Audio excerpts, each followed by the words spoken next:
નમસ્કાર વિદ્યાર્થી મિત્રો, ધોરણ 9 વિજ્ઞાનના ત્રીજા ચેપ્ટરના લેક્ચરમાં તમારા સૌનું સ્વાગત છે. મિત્રો, અત્યારે આપણે વાત કરવાની છે કે પરમાણુઓ અસ્તિત્વ કેવી રીતે ધરાવે છે, બરાબર? તો મોટા ભાગના તત્વોના પરમાણુઓ સ્વતંત્ર રૂપે અસ્તિત્વ ધરાવી શકતા નથી. ભાઈ, એક વાત સમજી લેજો કે કોઈ પણ તત્વનો પરમાણુ હોય ને એ પોતાની રીતે અલગ અસ્તિત્વ ન ધરાવે. સમજાઈ ગયું ને? કે હાલો હાઇડ્રોજન છે તો હાઇડ્રોજન હવામાં એમને એકલો રખડતો હોય એવું ન થાય, બરોબર? ધાતુ તત્વ હોય તો આખો અલગ કન્સેપ્ટ છે. એના પછી પરમાણુઓ ભેગા મળી અને અણુ કે આયનની રચના કરે છે. પરમાણુઓ ભેગા મળીને કેની રચના કરે?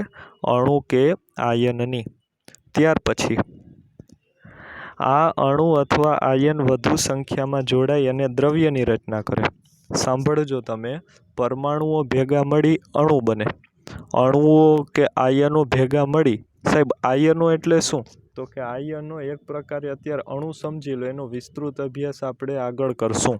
અને ટૂંકમાં કહી દઉં તો ધન આયન અને ઋણ આયન. સમજાઈ ગયું? એના ઉપરથી આખી તમારી મેન્ટાલિટી બનાવી લેજો.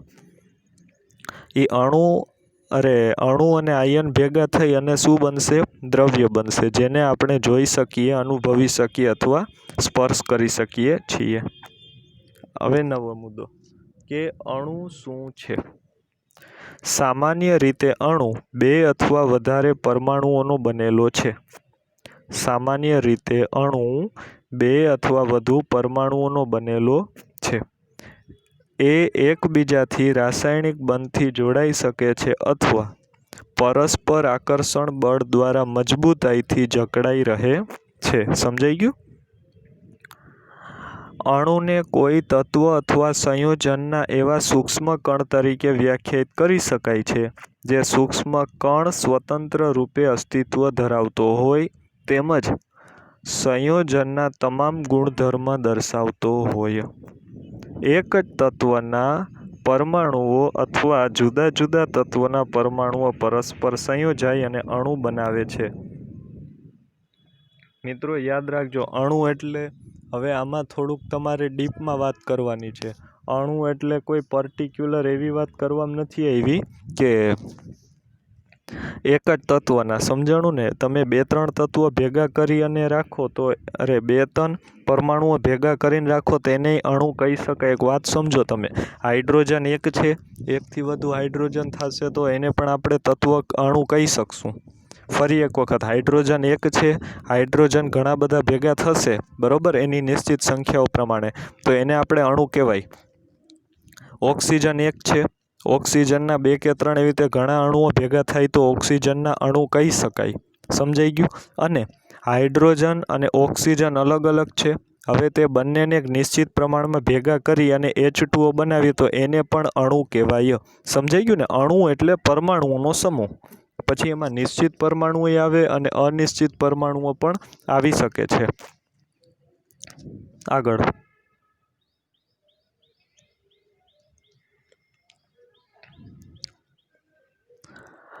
તત્વના અણુઓ.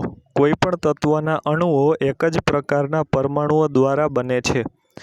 આર્ગોન એટલે Ar કહેવાય. હવે મિત્રો, આગળ જે કોષ્ટક આવ્યું હતું ને, એ કોષ્ટક આપણે યાદ રાખવાની શરૂઆત અહીંથી થાય છે.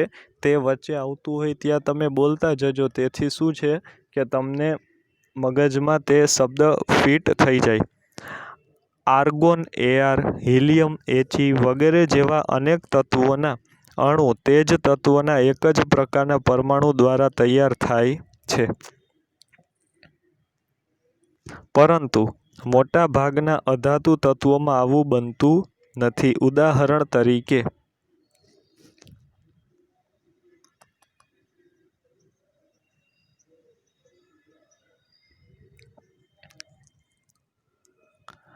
ઓક્સિજનનો એક અણુ છે, બરોબર, એ એક ન રહી શકે। હવે જો 2 થઈ જાય એટલે O2 થઈ જાય, O2 થઈ જાય તો એ શું બની જશે? ઓઝોન બની જશે। પછી કદાચ O3 બની જાય એટલે કે 3 ઓક્સિજનનો સમૂહ થાય તો O2 થઈ જાય તો એને દ્વિપરમાણુય અણુ કે ડાયઓક્સિજન કહેવાય। જો 3 થઈ જાય એટલે O3 થઈ જાય, બરોબર? તો એને ઓઝોન કહે છે। મગજમાં વાત ઉતરી ને? બોલવામાં જરાક મિસ્ટેક થઈ ગઈ હતી, તમે સમજી લેજો। કોઈ પણ અણુના બંધારણમાં રહેલા પરમાણુઓની સંખ્યાને તે અણુની પરમાણુયતા કહે છે। ફરી એક વખત પરમાણુયતાની વ્યાખ્યા શું? તો કે કોઈ પણ અણુના બંધારણમાં રહેલા પરમાણુઓની સંખ્યાને, સમજાઈ ગયું કે નહીં? ધાતુઓ અને કાર્બન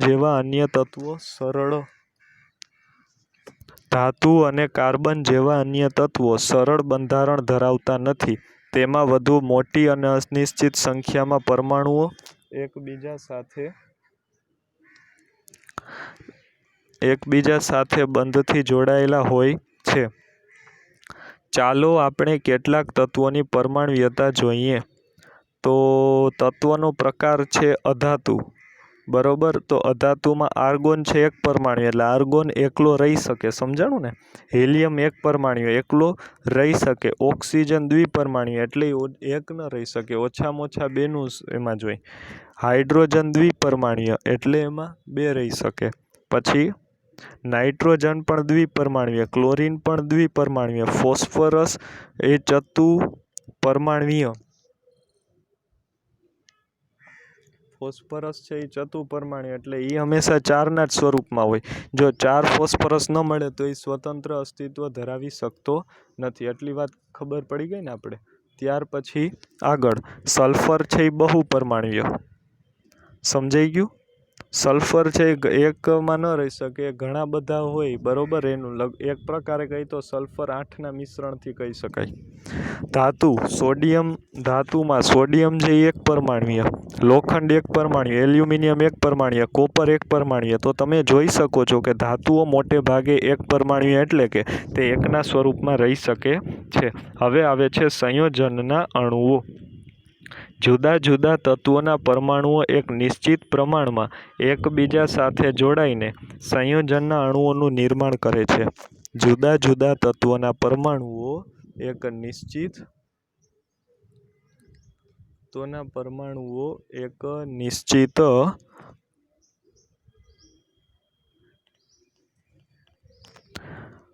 પ્રમાણમાં એકબીજા સાથે જોડાઈને સંયોજનના અણુનું નિર્માણ કરે છે। આગળ સંયોજનના કેટલાક અણુઓ, તો સંયોજનમાં આવશે પાણી, તો કે સંયોજાતા તત્વો તો હાઇડ્રોજન અને ઓક્સિજન, અને એનું દળથી ગુણોત્તર 1:8 એટલે કે 1 હાઇડ્રોજન હોય તો 8 ભાગ ઓક્સિજનના હોય છે, બરોબર? પછી આગળ એમોનિયા, નાઇટ્રોજન હાઇડ્રોજન, એમાં 14મો ભાગ નાઇટ્રોજનનો હોય તો હાઇડ્રોજનનો 3 ભાગ હોય છે, બરોબર? કાર્બન ડાયોક્સાઇડ, તો કાર્બનનો ભાગ 3જો અને ઓક્સિજનનો ભાગ 8મો। સમજાઈ ગયું કે નહીં? હવે તત્વ દળથી ગુણોત્તર, પરમાણુય દળ, દળ ગુણોત્તર, પરમાણુય દળ અને સરળતમ ગુણોત્તર, તો એની આપણે વાત કરવામાં આવે તો એમાં જોજો તમે, હાઇડ્રોજનમાં 1, ઓક્સિજન 8, ગુણોત્તર દળ 1:16, 1/1 બરાબર 1, 8/16 બરાબર 1/2 અને 2 બરાબર 1। સરળતમ ગુણોત્તર હાઇડ્રોજન 2 તો ઓક્સિજન 1, સમજાઈ ગયું ને? એટલે 2:1 આ પ્રમાણે કહી શકાય। આમ પાણી માટે પરમાણુઓની સંખ્યાનો ગુણોત્તર H/O 2:1 છે। આ આખો લાઈવ ક્લાસમાં ખબર પડી જાય એવો દાખલો છે, બરોબર? આયન એટલે શું? ધાતુ અને અધાતુ યુક્ત સંયોજનો વીજભારિત ઘટકો એટલે સ્પીસીઝના બનેલા હોય છે। ધાતુ અને અધાતુ યુક્ત સંયોજનો વીજભારિત ઘટકો એટલે સ્પીસીઝના બનેલા હોય છે। આ વીજભારિત ઘટકોને આયનો કહે છે। જો આપણે આયન એટલે શું વાત આવી હતી ને, સમજો તમે। ધાતુ અને અધાતુ યુક્ત સંયોજનો એના વીજભારિત ઘટકોના, એ અણુ કે પરમાણુના નહીં પણ કોઈ પર્ટિક્યુલર વીજભારિત ઘટકોના બનેલા હોય તેને આયન કહે છે, બરોબર? આયન વીજભારિત કણ હોય છે, તે ધન વીજભારિત અથવા ઋણ વીજભારિત હોઈ શકે ઋણ વીજભારિત આયનોને એનાયન કહે છે અને ધન વીજભારિત કણોને કેટાયન કહે છે. બરોબર. ઉદાહરણ તરીકે સોડિયમ ક્લોરાઇડ NaCl લઈએ તો એના ઘટક કણો તરીકે વીજભારિત સોડિયમ આયનો અને ઋણ વીજભારિત ક્લોરાઇડ આયનો Cl- હોય છે. આયન અને વીજભારિત પરમાણુઓ અથવા ચોખ્ખો વીજભાર ધરાવતા પરમાણુઓનો સમૂહના બનેલા હોય છે. બરોબર. ફરી એક વખત અહીંયા જોઈ લઈ કે સોડિયમ આયનો Na+ અને ઋણ વીજભારિત ક્લોરાઇડ આયનો Cl- હોય છે. આયન એક વીજભારિત પરમાણુ અથવા ચોખ્ખો નેટ વીજભાર ધરાવતા પરમાણુઓના સમૂહનો બનેલો હોય છે. વીજભાર ધરાવતા પરમાણુઓનો સમૂહ બહુપરમાણુય આયન તરીકે ઓળખાય છે. આપણે આયનના નિર્માણ વિશે પ્રકરણ નંબર 4માં અભ્યાસ કરીશું. કેટલાક આયનીય સંયોજનો. તો આયનીય સંયોજન એમાં કયા કયા તત્વો જોડાય છે તેના વિશે માહિતી અને એના દળથી ગુણોત્તર. તો પહેલી વાત આવે છે કેલ્શિયમ ઓક્સાઇડ. તો એમાં જોડાતા તત્વો છે કેલ્શિયમ અને ઓક્સાઇડ અને દળથી ગુણોત્તર છે 5:2. પછી આવે છે મેગ્નેશિયમ સલ્ફાઇડ. એમાં જોડાતા તત્વો છે મેગ્નેશિયમ અને સલ્ફર અને એનો ગુણોત્તર ભાગ છે 3:4.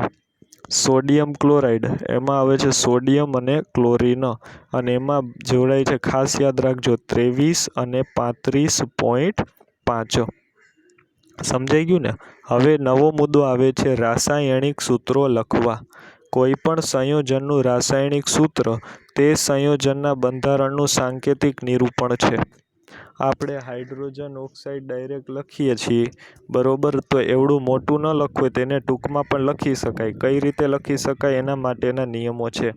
આ માટે આપણે તત્વોની સંજ્ઞાઓ અને એઓની સંયોજવાની ક્ષમતા, સંયોજન ક્ષમતાનો અભ્યાસ કરવો જરૂરી બને છે. કોઈ પણ તત્વની સંયોજવાની શક્તિ અથવા ક્ષમતાને તે તત્વની સંયોજકતા કહે છે. કોઈ એક તત્વના પરમાણુઓ અન્ય તત્વના પરમાણુઓ સાથે સંયોજાઈને કેવી રીતે રાસાયણિક સંયોજન બનાવે છે એ જાણવા માટે સંયોજકતાનો ઉપયોગ થાય છે.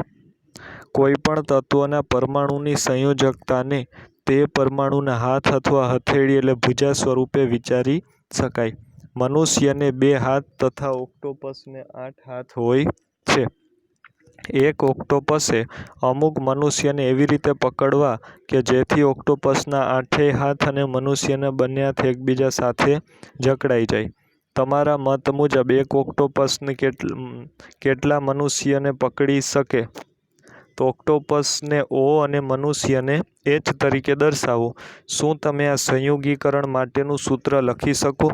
તમે OH4 સૂત્ર મેળવશો. અહીં H નીચે દર્શાવેલા 4 એ ઓક્ટોપસ દ્વારા પકડેલા મનુષ્યની સંજ્ઞા છે. ખબર પડી ગઈ ને? ઓક્ટોપસ 1 અને હાઇડ્રોજન 4 છે. આગળ કોષ્ટકમાં કેટલાક સામાન્ય અને બહુપરમાણુય આયનોની સંજ્ઞા દર્શાવેલી છે. આપણે હવે પછીના પ્રકરણમાં સંયોજકતા વિશે અભ્યાસ કરીશું. મિત્રો, અહીંયા સંયોજકતામાં આયનનું નામ છે સોડિયમ Na+, અધાતુ સંજ્ઞા છે હાઇડ્રોજન H+, અને બહુપરમાણુય આયન છે સંજ્ઞા એટલે એમોનિયમ બનશે NH4+. બરોબર. આગળ આપણે વાત કરીએ.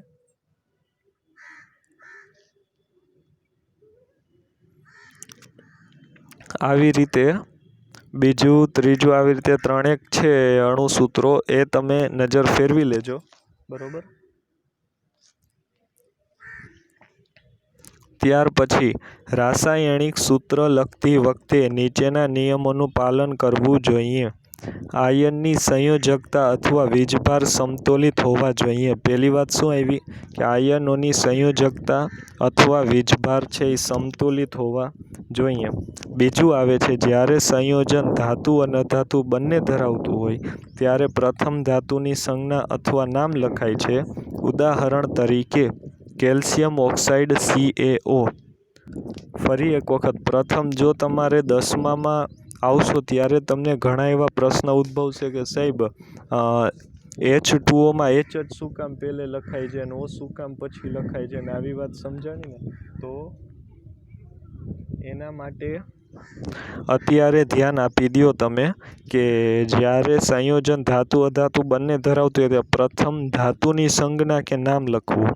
જેમ કે કેલ્શિયમ ઓક્સાઇડ, એમાં કેલ્શિયમ ધાતુ છે CaO ને ઓક્સિજન અધાતુ છે. સોડિયમ ક્લોરાઇડ એને શું છે ધાતુ અને ક્લોરીન છે એ અધાતુ. આયર્ન સલ્ફાઇડ Fe ધાતુ S અધાતુ. કોપર ઓક્સાઇડ એમાં Cu ધાતુ અને O અધાતુ. અહીં ઓક્સિજન, ક્લોરીન અને સલ્ફર અધાતુઓ છે અને તેઓને જમણી તરફ લખાય છે, જ્યારે કેલ્શિયમ, સોડિયમ, આયર્ન અને કોપર ધાતુઓ છે તેને ડાબી તરફ લખાય છે. બહુપરમાણુય આયનો દ્વારા બનતા સંયોજનોમાં આયનને કૌંસમાં દર્શાવી કૌંસની બહાર તેની સંખ્યા લખાય છે. ઉદાહરણ તરીકે MgOH2. બહુપરમાણુય આયનો, ભાઈ આમાં OH છે ને એમાં એક પરમાણુ નથી, એમાં બહુપરમાણુ છે, બરાબર. તો બહુપરમાણુઓ દ્વારા સંયોજનમાં આયનો કૌંસમાં દર્શાવી કૌંસની બહાર એની સંખ્યા લખાય છે. ઉદાહરણ તરીકે MgOH2. જો બહુપરમાણુય આયનની સંખ્યા 1 હોય તો કૌંસ દર્શાવવો જરૂરી નથી. દાખલા તરીકે NaOH. હવે વાત આવે છે સાદા સંયોજનોના સૂત્રો. બે જુદા જુદા તત્વોથી બનતા સૌથી સરળતમ સંયોજનોને દ્વિઅંગી સંયોજનો કહે છે. કોષ્ટક 3.6માં કેટલાક સંયોજનોની સંયોજકતાઓ દર્શાવેલી છે. તમે તેનો ઉપયોગ સંયોજનોના સૂત્ર લખવા માટે કરી શકો છો. સંયોજનના રાસાયણિક સૂત્ર લખતી વખતે આપણે નીચે દર્શાવ્યા મુજબ ઘટક તત્વો અને તેઓની સંયોજકતાઓ લખીએ છીએ. ત્યારબાદ સંયોજકતા પરમાણુઓની સંયોજકતા ક્રોસ કરીએ છીએ. બરોબર. જુઓ, હાઇડ્રોજન ક્લોરાઇડનું સૂત્ર. તો સંજ્ઞા હાઇડ્રોજન, એની સંયોજકતા 1, ક્લોરીનની સંયોજકતા 1. તેથી હાઇડ્રોજન ક્લોરાઇડનું સૂત્ર HCl થાય છે. બરોબર. એમાં હાઇડ્રોજન સલ્ફાઇડ અને પાણીનું સૂત્ર. તો સંજ્ઞા H અને S, સંયોજકતા 1 અને સલ્ફરની 2. તો H2S લખાય છે. ખબર પડી ગઈ? આવી રીતે ક્રોસમાં લખાય છે. આવી રીતે આપણે કાર્બન ટેટ્રાક્લોરાઇડનું પણ લખી શકીએ. બરોબર કે CCl4 શા માટે લખાય છે? આયનીય સંયોજનોના સૂત્રો તેના બંધારણમાં રહેલા ધન આયન અને ઋણ આયનનો ગુણોત્તર દર્શાવતી પૂર્ણાંક સંખ્યા છે. મેગ્નેશિયમ ક્લોરાઇડનું સૂત્ર જાણવા માટે સૌપ્રથમ આપણે ધન આયનની સંજ્ઞા Mg2+ લખીએ છીએ. ત્યારબાદ ઋણ આયનની સંજ્ઞા Cl- લખીએ છીએ. ત્યારબાદ આ આયનોને ત્રાંસા તીર દ્વારા જોડીને રાસાયણિક સૂત્ર મેળવી શકીએ છીએ. બરોબર.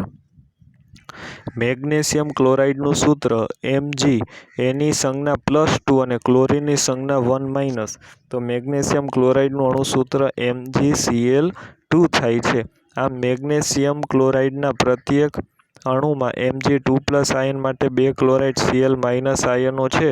અહીં ધન તેમજ ઋણ વીજભારિત એકબીજાને સમતોલિત કરતા હોવા જોઈએ અને સંપૂર્ણ બંધારણ વીજભારની દ્રષ્ટિએ તટસ્થ હોવું જોઈએ.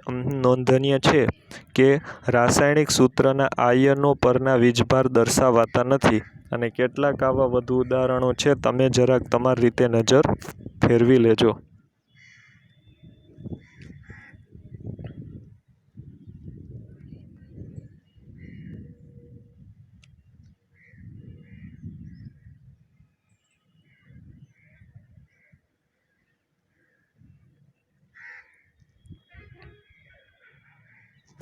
હવે આવે છે આણ્વીય દળ અને મોલ સંકલ્પના.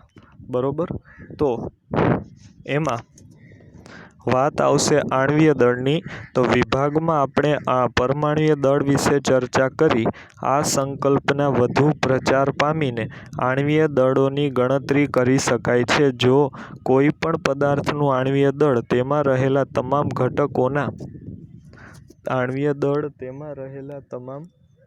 ઘટકોના પરમાણુઓના પરમાણ્વીય દળના સરવાળા બરાબર હોય છે. આમ આ દળ અણુનું સાપેક્ષ દળ છે, જેને પરમાણ્વીય દળ એકમ યુમાં દર્શાવવામાં આવે છે. બરોબર. પાણીના અણુની સાપેક્ષ આણ્વીય દળની ગણતરી કરો. તો આપણે કેનું ઉદાહરણ જોશું? આપણે HNO3 પછી જોશું.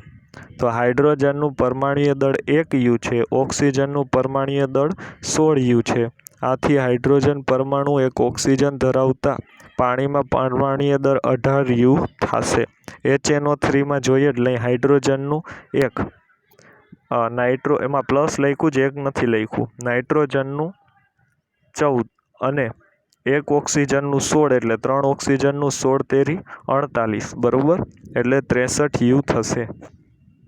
હવે આવે છે સૂત્ર એકમ દળ. કોઈ પણ પદાર્થનું સૂત્ર એકમ દળ એ તેમાં રહેલા તમામ ઘટક પરમાણુઓના પરમાણ્વીય દળનો સરવાળો છે. જે પ્રકારે આણ્વીય દળની ગણતરી થાય છે, એ જ પ્રકારે સૂત્ર એકમ દળની ગણતરી થાય છે. ફરક માત્ર એટલો છે કે એકમ સૂત્રમાં આ શબ્દનો ઉપયોગ એટલા માટે કરીએ છીએ જેમાં ઘટક કણ તરીકે આયન હોય છે. ઉદાહરણ તરીકે સોડિયમ ક્લોરાઇડ ઉપર ચર્ચા કર્યા મુજબ તેનું સૂત્ર NaCl છે. તેના એકમ સૂત્રના દળની ગણતરી નીચે પ્રમાણે થાય છે: 1 × 23 + 1 × 35.5 એટલે 58.5 U. U એટલે AMU, બરોબર ને? આખું AMU લખાતું હતું અને ટૂંકમાં U લખવાની ભલામણ કરી હતી. તો આ પ્રમાણે અમુક તમારી સામે દાખલાઓ છે, તે તમે જરાક નજર ફેરવી લેજો. આ બધાની ચર્ચાઓ આપણે લાઈવ લેક્ચરમાં કરવાની જ થાય છે, બરોબર. ત્યાર પછી આગળ આવશે મોલ સંકલ્પના. એક ઉદાહરણ લઈએ કે જેમાં હાઇડ્રોજન અને ઓક્સિજન વચ્ચે પ્રક્રિયા થઈ અને પાણી બને છે. તો 2H2 + O2 એટલે 2H2O બનશે. ઉપયુક્ત પ્રક્રિયા સૂચવે છે કે હાઇડ્રોજનના 2 અણુઓ અને ઓક્સિજનનો 1 અણુ હારે સંયોજાઈ પાણીના 2 અણુ બનાવે છે, અથવા હાઇડ્રોજન અણુના 4 U, ઓક્સિજન અણુના 32 U સાથે સંયોજાઈને 36 U જેટલા પાણીના અણુ બનાવે છે. ઉપયુક્ત સમીકરણ પરથી આપણે અનુમાન કરી શકીએ છીએ કે કોઈપણ પદાર્થની માત્રા એટલે જથ્થાને તેના દળ અથવા તેના અણુઓની સંખ્યાને આધારે દર્શાવી શકાય, પરંતુ રાસાયણિક પ્રક્રિયા સમીકરણ પ્રત્યક્ષ રીતે પ્રક્રિયામાં ભાગ લેતા અણુઓ કે પરમાણુઓની સંખ્યા સૂચવે છે.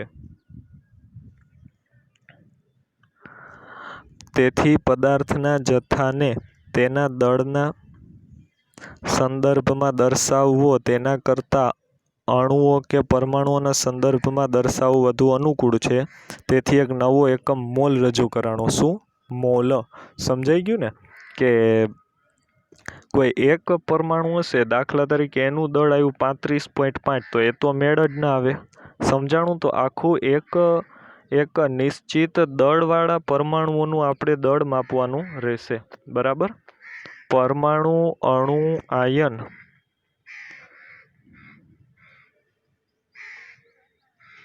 અથવા કણના 1 મોલ જથ્થામાં જેટલી સંખ્યા હોય છે, એટલી જ સંખ્યા તેના પરમાણ્વીય દળ અથવા આણ્વીય દળ જેટલા ગ્રામમાં દર્શાવેલા જથ્થામાં હોય છે. કોઈપણ પદાર્થના 1 મોલ જથ્થામાં હાજર રહેલા ઘટકોની, અણુ, પરમાણુ કે આયનોની સંખ્યા 6.022 નિશ્ચિત હોય છે. મિત્રો, આને એવોગેડ્રો આંક કહે છે. એ આગળ આવશે. આ રહ્યું જો નીચે જ છે કે આ સંખ્યાને ઇટાલિયન વૈજ્ઞાનિક એમોડિયો એવોગેડ્રોના માનમાં એવોગેડ્રો અચળાંક અથવા એવોગેડ્રો અંક Na દ્વારા દર્શાવાય છે. 1 મોલ એટલે કોઈપણ વસ્તુના 6.022 × 1023 વસ્તુની સંખ્યા. જેમ 1 ડઝન એટલે 12 નંગ, 1 ગ્રોસ એટલે 144 નંગ ગણીએ તેમ એક સંખ્યાના સંદર્ભમાં મોલ ડઝન અને ગ્રોસ કરતાં વધુ ફાયદાકારક છે, કારણ કે પદાર્થના 1 મોલ જથ્થાનું દળ નિશ્ચિત હોય છે. કોઈપણ પદાર્થના 1 મોલ જથ્થાનું દળ એ ગ્રામમાં દર્શાવેલા સાપેક્ષ પરમાણુય દળ કે આણ્વીય દળ છે. તત્વનું પરમાણુય દળ આપણને એક પરમાણુનું દળ પરમાણુય દળ એકમ યુના સ્વરૂપમાં દર્શાવવામાં આવે છે, જેનું મૂલ્ય મેળવવા આપણે સમાન આંકડાકીય મૂલ્ય લઈએ છીએ, પરંતુ એના એકમ યુને બદલે જી દર્શાવીએ છીએ. પરમાણુના આણ્વીય દળને ગ્રામ પરમાણુય દળ પણ કહે છે. ઉદાહરણ તરીકે હાઇડ્રોજનનું પરમાણુય દળ બરાબર 1 યુ છે, તેથી હાઇડ્રોજનનું ગ્રામ પરમાણુય દળ 1 ગ્રામ છે. 1 યુ હાઇડ્રોજનને માત્ર એક હાઇડ્રોજન પરમાણુ ધરાવે છે, જ્યારે 1 ગ્રામ હાઇડ્રોજન 1 મોલ પરમાણુ એટલે એ 6.022 × 1023 જેટલા હાઇડ્રોજન પરમાણુઓ ધરાવે છે. એવી જ રીતે મિત્રો, ટૂંકી અને સ્પષ્ટ વસ્તુ છે કે 1 યુ એમાં માત્ર એક જ હાઇડ્રોજન હોય. એક વાત સમજજો, પણ 1 ગ્રામની અંદર આટલી સંખ્યાના પરમાણુઓ હોય. તમે એક વાત સમજી શકશો કે એક જ યુ હાઇડ્રોજનમાં ખાલી એક આવતો હતો ને એક હાઇડ્રોજનને સમજવું એટલે કેટલો ડિફિકલ્ટ પડે. પણ આપણે એવોગેડ્રો અંક કરી નાખ્યો એટલે આવી ગયું 6.022 × 1023. તો એની અંદર એટલા હાઇડ્રોજનનું ડાયરેક્ટ થઈ ગયું 1 ગ્રામ. તો એ કેટલું સસ્તું અને સરળ પડે ગણતરી માટે. ખબર પડી ગઈ ને મારી વાત? ફરી એક વખત હું તમને કહું છું કે એક દ્રાક્ષ બરોબર, એક દ્રાક્ષની આપણે વહેંચણી કરવી, લેવી દેવી અઘરી પડે, પણ આપણે 1 કિલો દ્રાક્ષની વાત કરીએ તો એ સરળ પડે ને. બસ એવી રીતે એક હાઇડ્રોજનની વાત કરવી અઘરી પડે, પણ આપણા ઘણા બધા હાઇડ્રોજનનો ભેગા કરી અને વાત કરીએ તો એ સરળ પડે. અને એની જ થોડીક ઊંડાણપૂર્વકની ચર્ચા એટલે એવોગેડ્રો અંક. હજી હું તમને લાઈવ લેક્ચરમાં વધુ વ્યવસ્થિત ઉદાહરણો આપી અને સમજાવીશ. હવે આગળ આવે છે ઉદાહરણો. તે તમે જરાક નજર આપીને જોજો, નકર લાઈવ લેક્ચર્સમાં તો આપણે ઉદાહરણો ભણવાના જ છે.